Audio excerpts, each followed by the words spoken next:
Oke teman-teman, video kali ini kita akan bahas soal OSK IPA untuk bidang ya khususnya ini fisika ya.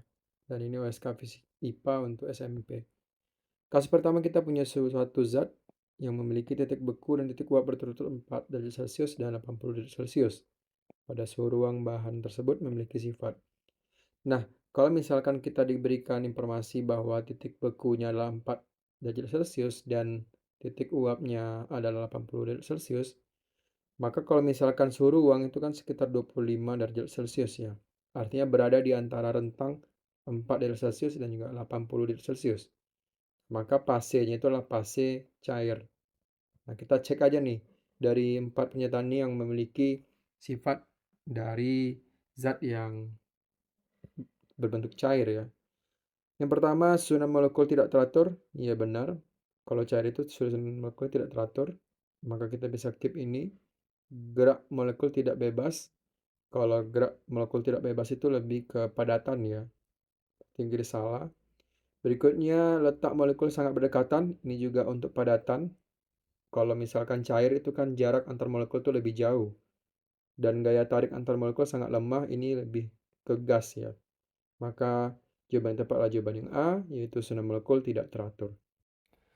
Soal kedua, kita punya suatu grafik ya. Pada gambar ditunjukkan grafik kecepatan setiap saat dari suatu benda yang bergerak dari titik O sampai ke U. Benda bergerak diperlambat pada saat menempuh lintasan yang mana.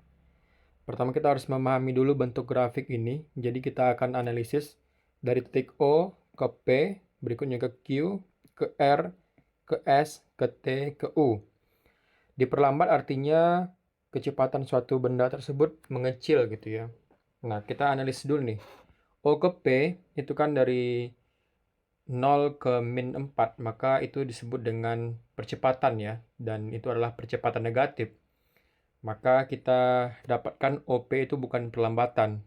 Sehingga opsi yang A dan juga C kita bisa eliminasi ya. Karena OP itu bukan perlambatan. Berikutnya, kita cek opsinya kan ada QR, TU, dan QS. Pertama kita cek dulu QS. QS apakah dia perlambatan atau dia percepatan ya. Kalau kita lihat di sini, QS itu dari kecepatan min 4 hingga kecepatan positif 4. Maka ini merupakan suatu percepatan ya, bukan perlambatan. Sehingga opsi yang ke D itu salah. Maka jawaban yang tepat itu adalah jawaban yang B, di mana yang diperlambat itu ketika Q ke R dari kecepatan min 4 hingga 0 itu perlambatan negatif, dan TU perlambatan positif ya, di mana dari kecepatan 4 meter per second hingga kecepatan 0. Nah, itu jawaban untuk kasus kedua kita. Kasus berikutnya, kita punya sebuah mesin listrik digunakan untuk menarik balok dengan massa 100 kg yang sedang diam dengan gaya konstan ya. Gaya gesek antara lantai dan balok dianggap konstan, yaitu 30 Newton.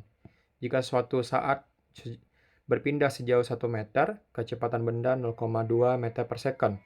Usaha yang dilakukan mesin pada balok berapa joule gitu ya. Pertama kita bisa lihat bahwa kita misalkan punya suatu balok ya. Di sini kita punya suatu balok yang diberikan gaya konstan misalkan gitu ya, ditarik misalkan dengan gaya F. Terus di sini ada gaya geseknya. Terus si balok ini berpindah misalkan sejauh 1 meter ya. Misalkan baloknya sampai di sini sejauh 1 meter. Nah, berikutnya kita bisa tahu bahwa usaha yang dilakukan oleh mesin itu merupakan usaha untuk memindahkan balok dari titik 0 hingga 1 meter ya. Maka kita bisa hitung. Pertama adalah usaha yaitu perubahan energi kinetik ya. Berarti di sini kita bisa tuliskan perubahan energi kinetiknya adalah setengah mv aksen kuadrat dikurang dengan setengah mv0 kuadrat. Karena saat awal si balok itu diam, maka ini sama dengan 0. Dan kita bisa dapatkan setengah dari massanya adalah 100 dikali dengan kecepatannya itu adalah 0,2 atau kita tulis dengan 2 kali 10 pangkat min 1 kuadrat sama dengan setengah kali 100 kali 4 kali 10 pangkat min 2. Ini kita bisa coret jadi 2, 100 habis dibagi 100, maka jawabannya adalah 2 Joule. Ini adalah perubahan energi kinetik ya, bukan usaha oleh mesin. Yang berikutnya usahanya adalah usaha untuk melawan gaya gesek ya. Dimana usaha untuk melawan gaya gesek itu misalkan kita tuliskan Wgs itu adalah gaya gesek ya dikali dengan perpindahannya.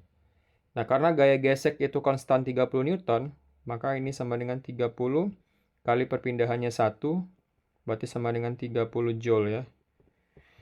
Nah, usaha yang dilakukan oleh mesin itu adalah total dari usaha dari perubahan energi kinetik dan juga usaha untuk melawan gaya gesek. Artinya 30 ditambah dengan 2 sama dengan 32 Joule ya. Nah, jawabannya adalah jawaban yang C. Soal kita berikutnya, kita punya suatu kawat PQ ya, panjangnya 20 cm, digerakkan 10 meter per second tegak lurus sepanjang kawat dan memotong medan magnet 0,05 Tesla. Seperti pada gambar ini ya, di mana R-nya adalah 0,01 ohm, besar dan arah kuat arus induksi yang ditimbulkan adalah. Nah, dalam menjawab soal seperti ini kita bisa menggunakan hukum Faraday ya, tentang induksi elektromagnetik dan juga hukum Ohm. Pertama kita bisa tuliskan di sini bahwa panjang kawatnya atau bisa kita simbolkan dengan L itu kan sama dengan 20 cm. Kita rubah menjadi satuan SI itu sama dengan 0,2 meter ya. 0,2 meter. Berikutnya kecepatan gerak itu V sama dengan 10 meter per second. Nah, berikutnya kita diberikan informasi terkait dengan medan magnet atau B besar itu sama dengan 5 kali 10 pangkat min 2 Tesla ya. Dan juga hambatan atau R itu sama dengan 10 pangkat min 2 ohm ya. Nah, pertama kita bisa mencari tegangan induksi ya dengan rumus bahwa tegangan EMF-nya itu adalah B ya, B dikali dengan L dikali dengan V. Maka kita bisa dapatkan B diberikan informasi adalah 5 kali 10 pangkat min 2, L-nya adalah 2 kali 10 pangkat min 1, dan V-nya adalah 10. Maka tinggal kita kalikan, 2 kali 5 itu kan 10, maka ini habis ya, dan 10 kali min 2 itu kan 10 dibagi 100 ya. Ini habis, minnya habis 1, tinggal 10 pangkat min 1. Nah, 10 pangkat min 1 ini kan sama dengan 0,1 volt ya. Ini adalah tegangannya. Berikutnya kita gunakan hukum Ohm ya, terkait dengan arus ya. Dimana untuk arus, itu bisa kita dapatkan dengan EMF dibagi dengan hambatannya. Karena EMF-nya adalah 10 pangkat min 2, maksudnya min 1 ya. Kita ubah. EMF-nya adalah 0,1 dibagi dengan hambatannya adalah 0,01, itu sama dengan 10 ampere ya. Nah, kita tahu bahwa nilainya adalah 10 ampere, maka opsi A dan B kita bisa eliminasi. Sekarang kita lihat arah ya. Kita gunakan kaidah tangan kanan ya untuk menyadarkan arah. Karena misalkan kita ibu jari ya, kita ambil tangan kanan kita, ibu jari itu adalah arah kecepatan. Berikutnya telunjuk itu adalah arah medan magnet. Maka jari tengah itu merupakan arus ya.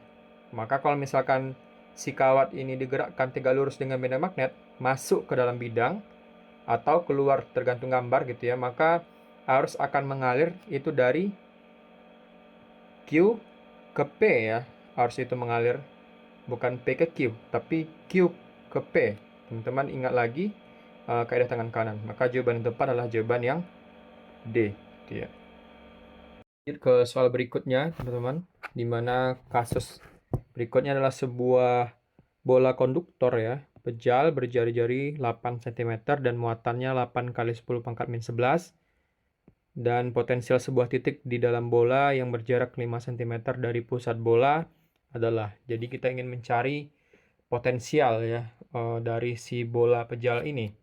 Nah, kita harus ingat bahwa kalau potensial itu bisa kita rumuskan dengan V itu sama dengan K kali Q per R ya. Karena K kita diberikan informasi 9 kali 10 pangkat 9 dan Q itu adalah 8 kali 10 pangkat min 11, sementara R dalam kasus ini adalah 8 cm ya. Maka kita bisa dapatkan bahwa potensial di titik 5 cm itu sama dengan K 9 kali 10 pangkat 9 kali dengan 8 kali 10 pangkat min 11 per R itu adalah 8 kali 10 pangkat min 2. 8 bisa kita eliminasi. Min 2 sama min 11, maka ini jadinya min 9 ya. Ini habis. Min 9 kali dengan 10 pangkat 9 artinya sama dengan 10 pangkat 0 atau 1. Sehingga potensialnya adalah 9 volt ya. Untuk titik di dalam bola yang berjarak 5 cm itu juga sama ya. Besarnya adalah 9 volt. Maka kita bisa dapatkan bahwa nilainya adalah C. Itu adalah 9,0 volt untuk bola konduktor pejal ya. Oke, kita lanjut ke pembahasan soal OSN IPA, itu tingkat kabupaten ya, di mana ini adalah bagian fisikanya. Soal pertama, kita punya sebuah pipa U yang berisi air dan minyak dengan jumlah yang sama. Massa jenis air dan minyak berturut-turut adalah 1 gram per cc dan 0,9 gram per cc. Jika tinggi kolam minyak adalah 20 cm, selisih tinggi kolam minyak dan air sama dengan berapa?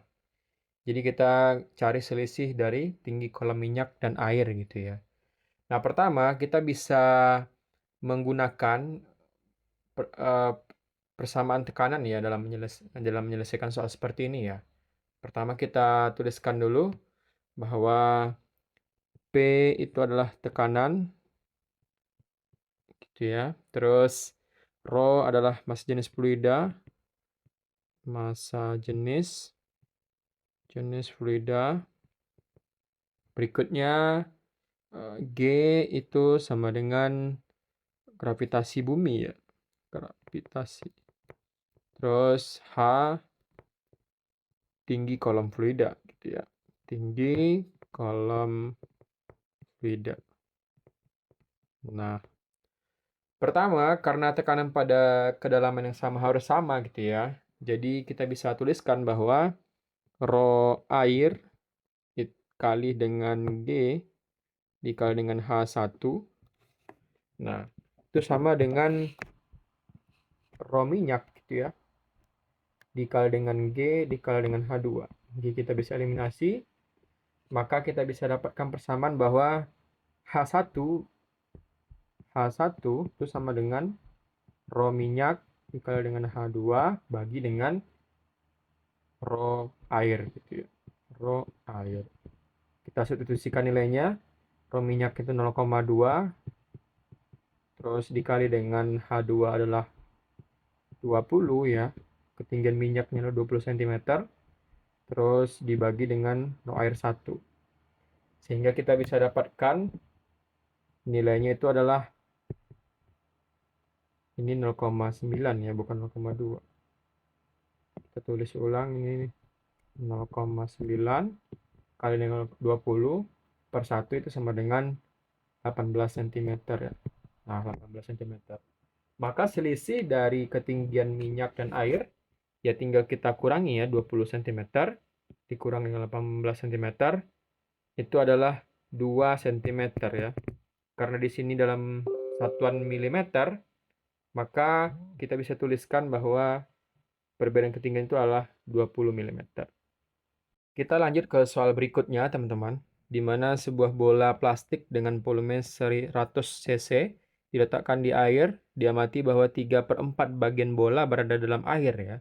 Kemudian bola ditekan ke bawah sehingga seluruh bagian tepat berada di dalam air. Jika massa jenis air 1 gram per cc, besar gaya tekan itu sama dengan berapa newton gitu ya. Anggaplah percepatan gravitasi kita gunakan adalah 10. Nah, dalam menjawab soal seperti ini kita bisa menggunakan prinsip Archimedes dan juga gaya tekan ya. Nah, pertama, kita diberikan informasi bahwa 3/4 ya, 3/4 bagian bola berada dalam air.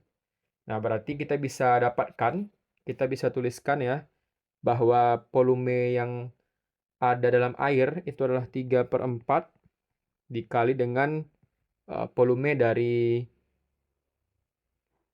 bola ya.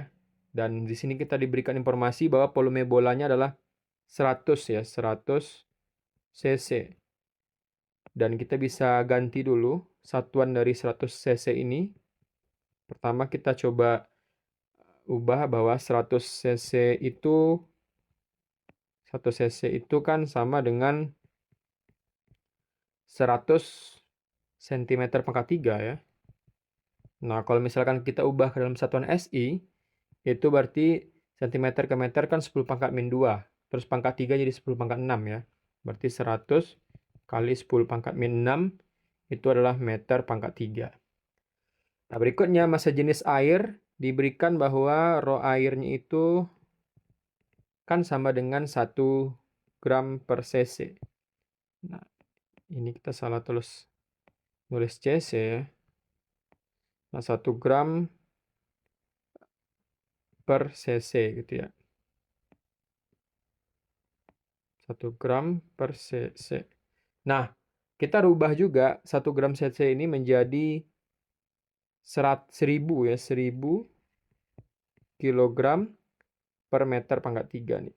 Jadi nanti kita ganti ini jadi meter, terus ini jadi kilogram. Sehingga kita dapatkan 1000 kilogram per meter pangkat 3.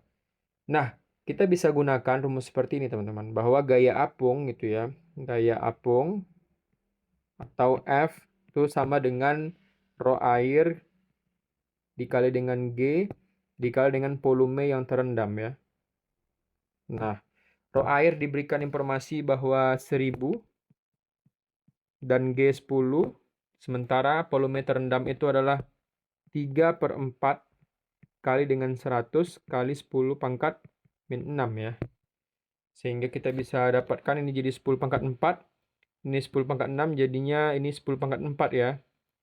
10 pangkat min 4, jadi ini habis, berarti tinggal 3/4 ya. 3/4 Newton. Nah, 3/4 Newton itu sama dengan 0,75 Newton ya. Kita rubah menjadi desimal.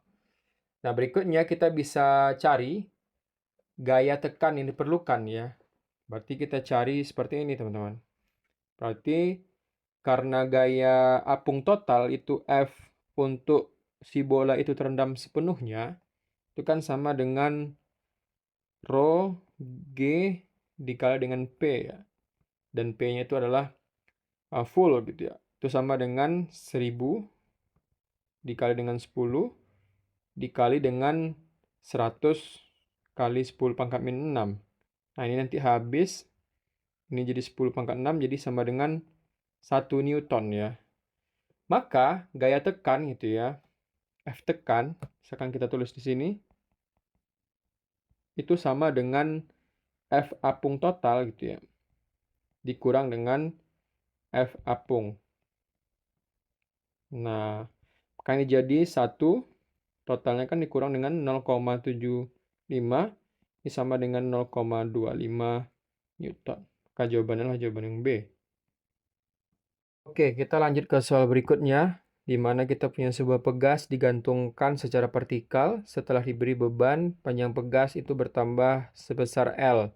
Kemudian beban ditarik sedikit ke bawah dan dilepaskan, sehingga bergerak naik turun dengan frekuensi 10⁵ per V Hz.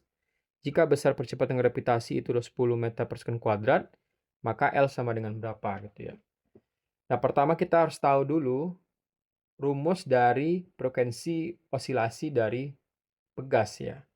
Nah, kalau misalkan kita punya persamaan frekuensi adalah 10⁵ per V Hz gitu ya, maka kita bisa dapatkan bahwa frekuensi dari pegas itu F ya, itu sama dengan 1/2 pi dikali dengan akar G per L.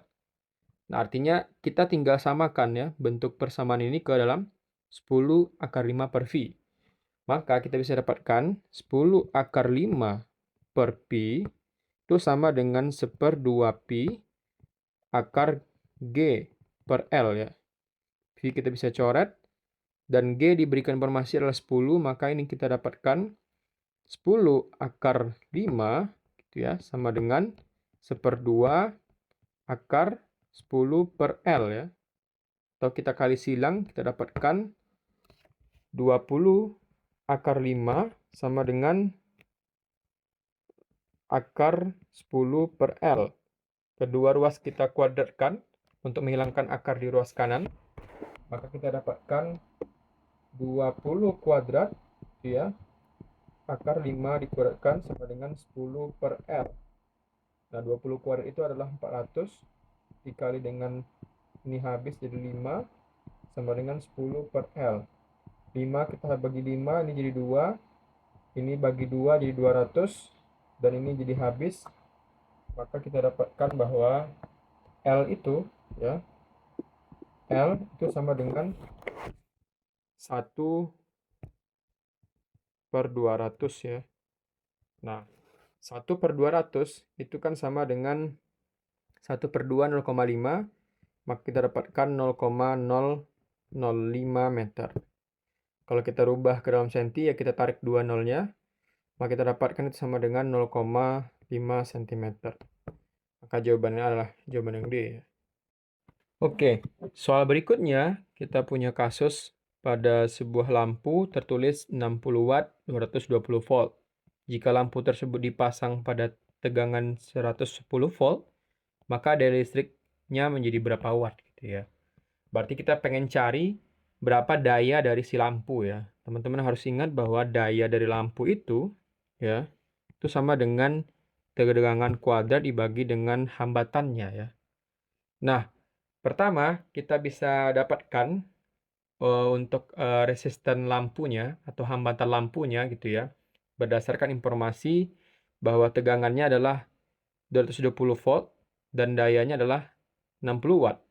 Pertama kita bisa cari resisten dari lampu gitu ya. Maka kita balik persamaan jadi R sama dengan V kuadrat per V gitu ya. P daya. Maka kita dapatkan di sini 220 kuadrat dibagi dengan 60 ya. Maka kita dapatkan 220 kuadrat itu adalah 48400 dibagi dengan 60. Dicoret habis nolnya. Berikutnya ini kita bagi, hasilnya itu mendekati 806,67 ohm ya. Nah, kalau gitu kita tinggal hitung nih, kalau misalkan tegangannya 110 volt berapa gitu ya, atau dayanya berapa gitu ya. Berapa dayanya ketika tegangannya 110 volt.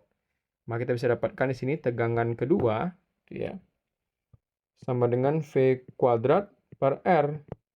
V kuadratnya adalah sekarang 110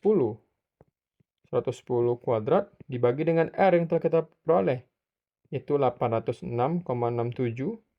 Maka ini jadinya adalah 121,00 itu dibagi dengan 806,67. Nah, ini hasilnya itulah mendekati 15 watt ya. Teman-teman coba buktikan sendiri nanti ya, pembagian ini hasilnya adalah 15 watt. Maka jawabannya jawaban yang D. Oke, kita lanjut ke pembahasan soal OSN tingkat kabupaten untuk IPA SMP ya. Dan ini adalah bagian fisikanya.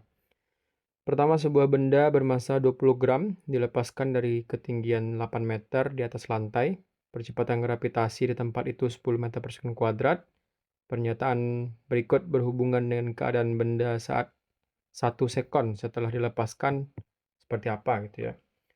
Pernyataan pertama, energi kinetik lebih kecil dari energi potensial.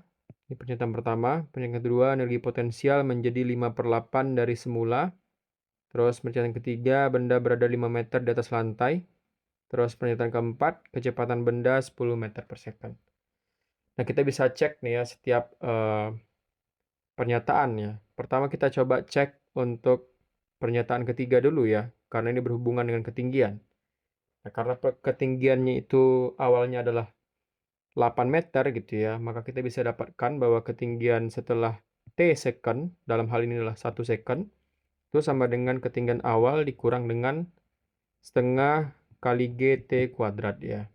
Maka kita dapatkan H0-nya adalah 8, kurang setengah kali 10, berikutnya dikali T kuadrat atau 1 kuadrat ya. Maka ini habis jadi 5, terus ini sama dengan 8 dikurang 5, atau sama dengan 3 meter.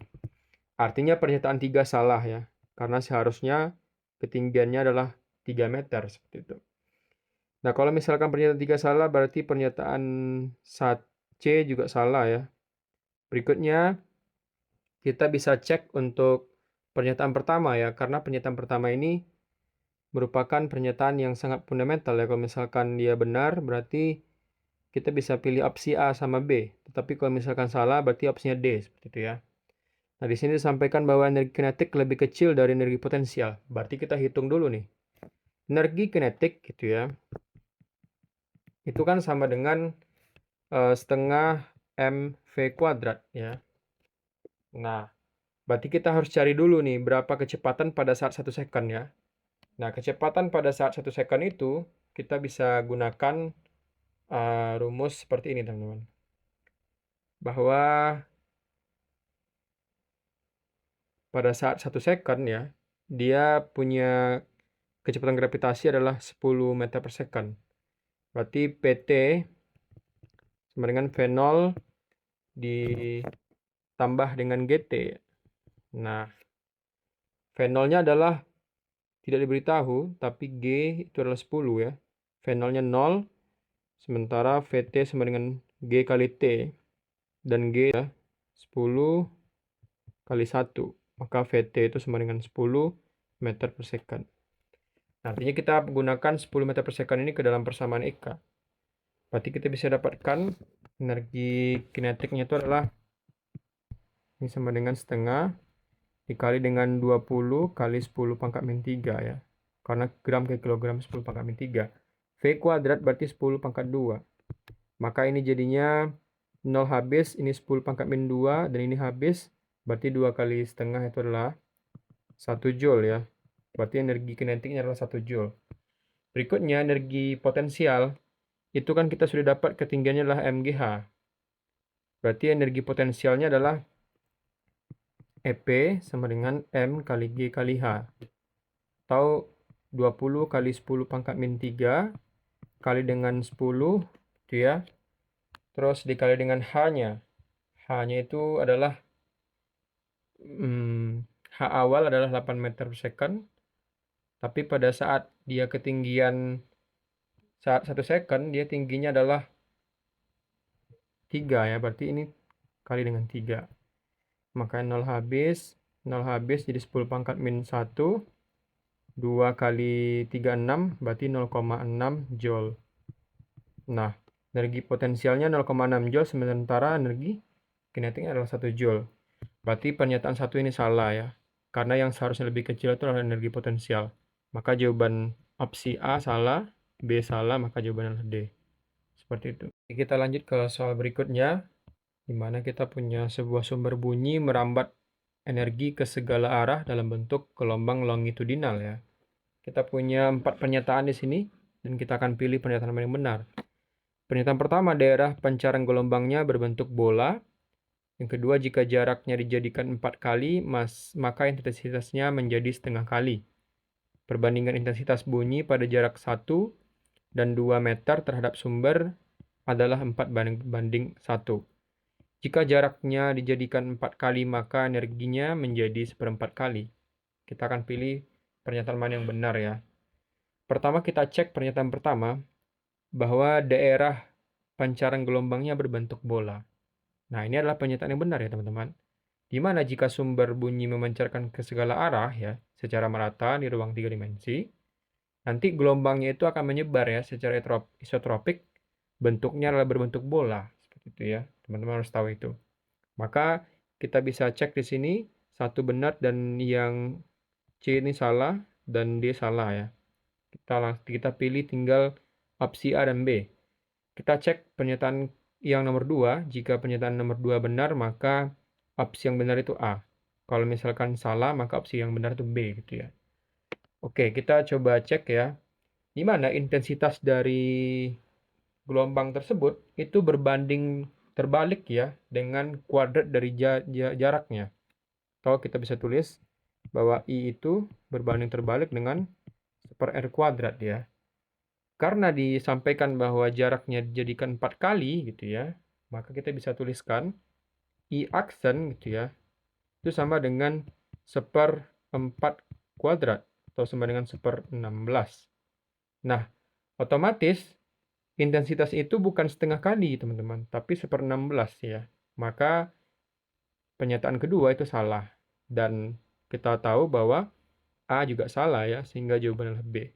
Nah, teman-teman bisa cek ya atau buktikan ya pernyataan ketiga inilah benar dengan menggunakan rumus intensitas seperti ini. Coba tuliskan di kolom komentar. Oke, kita lanjut ke soal berikutnya. Di sini kita punya topik terkait dengan optik ya. Dari kejauhan sebuah benda bergerak konstan 10 cm per second, mendekati sebuah cermin konvergen dengan panjang fokal cermin 20 cm. Panjang fokal itu sama dengan fokus ya teman-teman. Pada saat T sama dengan 0, jarak benda ke cermin 60 cm. Nah, jika dinyatakan bahwa A, bayangan benda bergerak mendekati cermin. Yang kedua, pada saat T sama dengan 0, bayangan benda berbentuk 30 cm di depan cermin. Sementara yang ketiga, pada saat T kecil dari 4 detik, bayangan benda tampak pada cermin. Sementara yang keempat, pada T besar dari 4 detik, bayangan benda tampak pada cermin. Dan pernyataan yang benar adalah, jadi kita bakal cek ya pernyataan mana yang benar di sini. Nah, kita bisa cek opsi pertama dulu teman-teman, karena di sini kan yang A itu adalah 1, 2, dan 3, B 1 dan 3, C itu 2 dan 4, D 1, 2, 3, 4. Artinya kalau misalkan kita cek satu ini benar, maka kita bisa eliminasi C, dan kalau misalkan satu ini salah, maka kita bisa dapatkan jawaban adalah C gitu ya, karena cuman ada C yang tidak mengikuti satu. Nah, pertama kita cari dulu ya rumus dari fokusnya, di mana 1/f itu kan sama dengan 1/s ya, jarak 1/s ditambah dengan 1/s aksen ya. Kita bisa dapatkan, kalau kita pengen cari S aksen itu kan sama dengan 1/f dikurang 1/s, itu sama dengan 1/s aksen. Nah, ini nanti kita bisa dapatkan bahwa S dikurang F per F kali S itu kan sama dengan 1/s aksen. Maka S aksen itu kan sama dengan S kali F ya, per S kurang F. Nah, tinggal kita cari ya. Pada saat T sama dengan 0, kita dapatkan bahwa jaraknya itu adalah 60 cm ya. Berarti kita bisa cari dong bayangannya berapa. Kita cari bahwa S aksennya itu sama dengan 60 dikali 20 dibagi dengan 60 kurang 20 ya. Maka kita bisa dapatkan, ini kan jadinya 60 kali 20 bagi dengan 40, coret nolnya. Ini bagi 2 jadi 2, ini habis. Ini 2, 30. Maka ini jadi dapatnya adalah 30. Nah, berikutnya pada saat misalkan kita tinjau saat T sama dengan 2 second. Nah, kita bakal cari ya berapa bayangannya. Kalau misalkan kecepatan konstan 2 atau 10 cm per second, berarti kita kalikan aja. Perpindahannya berarti sebesar 20 cm ya. Maka jaraknya gimana tuh? Kalau misalkan awalnya 60, terus saat 2 second dengan kecepatan 10 adalah 20, maka jaraknya sekarang 40 kan? Nah, otomatis kita bisa dapatkan bahwa S aksen gitu ya, sama dengan S kali F, di mana 40 kali 20 dibagi dengan 40 kurang 20 ya. Ini jadinya 40 kali 20 bagi dengan 20. Coret nolnya, ini habis. Maka kita dapatkan adalah 40. Awalnya dia 60 ya. 60, awalnya adalah 30 kita peroleh ya. Berikutnya adalah 40. Artinya, si benda atau bayangan benda itu bukan bergerak mendekati, tapi menjauhi ya teman-teman. Saat 2 second dia 40 cm, bayangannya sementara saat 0 second adalah 30. Maka pernyataan satu ini salah, sehingga A juga salah, B salah, D salah, dan yang benar adalah jawaban yang C. Kita lanjut pembahasannya, di mana kita punya kasus sebuah benda berada di lantai kasar, diikatkan pada ujung sebuah pegas, mendatar yang konstanta pegasnya 40 Newton per meter. Ujung lain pegas diikatkan pada dinding, benda digeser, sehingga pegas memanjang sebesar 1 cm. Kemudian dilepaskan, benda terhenti tepat di titik setimbang. Ya. Jika dinyatakan bahwa kita punya opsi di sini ada 4, pernyataan yang benar kita lihat nanti yang mana. Ya. Pernyataan pertama, energi mekanik berkurang. Terus pernyataan kedua, besar gaya gesek antara benda dan lantai sama dengan 0,2. Usaha gaya gesek sebesar energi potensial maksimum. Usaha gaya gesek sebesar 0,001 Joule. Nah, pertama, energi mekanik berkurang ya. Kita bisa dapatkan energi mekanik. Pertama, kita bisa tinjau bahwa K adalah 40. Sebentar, ini K 40 memanjang selama 1 cm ya. Maka energi potensial itu kan sama dengan setengah K kali dengan X kuadrat ya. Berarti kita bisa dapatkan di sini setengah kali K. K-nya adalah 40. Terus X kuadrat 10 pangkat min 2 dikuadratkan ya. Ini jadi 20. Maka kita bisa dapatkan 20 kali 10 pangkat min 4 ya. Nah, 0 habis, ini 10 pangkat min 3. Berarti kita dapatkan energinya adalah 0,002 Joule ya. Nah, oke, kita cek nih. Pertama, energi mekanik berkurang. Nah, saat dilepas gitu ya, energi ini kan akan digunakan ya untuk melawan gaya gesek ya, karena dia berada di lantai yang kasar. Sehingga gitu ya, energi potensial ini nanti akan berubah ya, jadi usaha gaya gesek. Nah, otomatis kita tahu bahwa energi mekanik akan berkurang, teman-teman. Maka kita bisa tahu bahwa pernyataan pertama itu adalah benar ya. Berarti kita cek C itu salah. Berikutnya, besar gaya gesek antara benda dan lantai adalah 0,2 Newton. Nah, kita cek ya dengan menggunakan konsep usaha gitu ya, di mana W itu kan sama dengan F gasnya. Maka dikali dengan S ya, perpindahannya. Dan itu sama dengan energi potensial. Nah, energi potensial kita dapatkan adalah 0,002 Joule. Sementara W gas itu, kalau misalkan kita tahu dia perpindahannya adalah 1 cm gitu ya, maka kita dapatkan W gas itu adalah 0, jadi kan kita dapatkan F gas itu sama dengan EP bagi dengan S ya. Nah, EP kita dapatkan 0,02 dan S itu adalah 0,01.